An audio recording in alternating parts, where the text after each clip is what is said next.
Отырар Бәйдібек Созақ ауданының шаруалары жерге қатысты пікірлерін білдіруге жаппай келген. Солардың бірі Абдумуталов Нарымбетов. Мал шаруашылығымен айналысатын кәсіпкер жайымдылық жердің бүгінде тапшы екенін айтады. Себебі гектарлаған алқаптарға егілген егістерден малды айдап өту қиындық тудырады екен. Оның үстіне ауыл іргесінде бос жерде қалмапты. Егіске жерін алған адамдардың алдынан қазір ұзыннан жолдың бойына қойған, өз егісіне өздері кіре алмайды.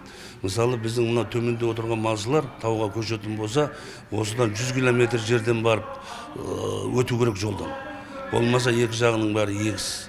Осындай кемшіліктер көп. Енді мал басына жайылымды мал басына сәйкестендіру деген бар, ол жүрмеген.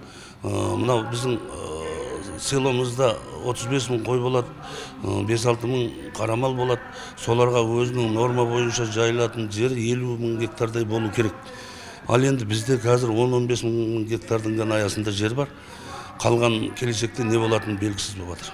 Түркістандық қариялар жерді шетелдік тұрмақ қазақстандықтардың өзіне де сатуға келіспейді. Жер жалға берілген жағдайда ғана мемлекет оны бақылауда ұстай алады дейді олар.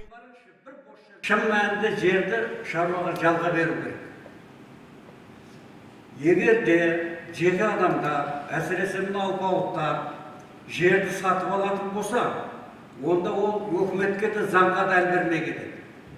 Себебі заң шыққаннан кейін, мен жерді өзімнің ақшамы аукционда сатып алғаннан кейін, ол жерге не істеймін мен өзім білемін. Менің жерімді қайтып алу үшін ол сотқа берілу керек. Ал енді ол жерді қайтарып алу деген өте қиын.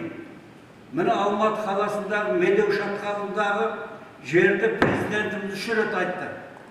Медеуге шығамай қалды. Сенбі жексенбі күні демаламай қалды халық. Жұрттың бәрі қоршап алды. Сондықтан ол жерді тазалаңдар, босатыңдар дегеніне. Иманғалиға да айтты, Ахметжанға да айтты, кеше Байбекке де айтты. Бірақ әлі бір үй бұзылған жоқ. Оңтүстік Қазақстан облысының жер қоры 11 миллион 725-те 8 мың гектарды құрайды. Өткен жылы пайдаланусыз жатқан 81 мың гектар жер қайтарылған, ал осы уақытқа дейін 84-те 7 мың гектар жер 1 миллиард 211 миллион 799 мың теңгеге сатылып кеткен. Жерді жеке меншікке беруде Қазығұрт, Төлебек, Отырар, Ордабасы, Сарыағаш аудандары көш бастап тұр. Сатылған жердің 60%-ын жайымдылық, 30%-ы егістік жерлерді құрайды. Дәл қазір аудандардан түскен ұсыныс пікірлердің нақты саны белгісіз. Айтылған әрбір сөзді жұмысшы топ өзара саралап, ресми түрде жариялайтын болады. Ардақ Берден, Талғат Қырғызалиев, Сәкен Серқұл, ТВК.